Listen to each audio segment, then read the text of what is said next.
Hello guys. Today I want to show how to create a glow effect in Adobe Illustrator.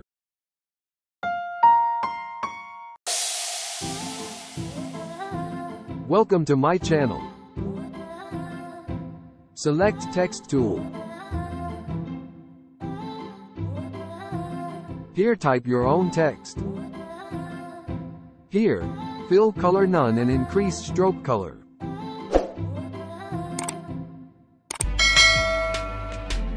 Create outlines now.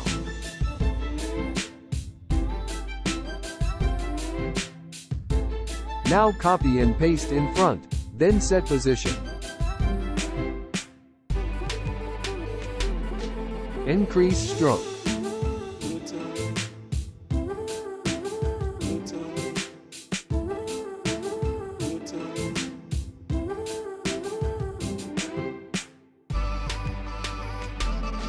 Select the offset path now.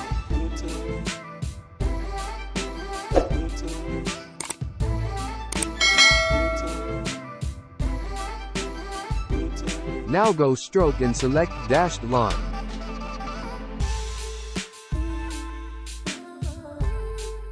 It's time to select color. Follow all tips step by step. Keep an eye on our channel and watch our video. If you think my video is useful to you, so subscribe to us and use bell icon, so you can get all update with notification. Thanks for watching.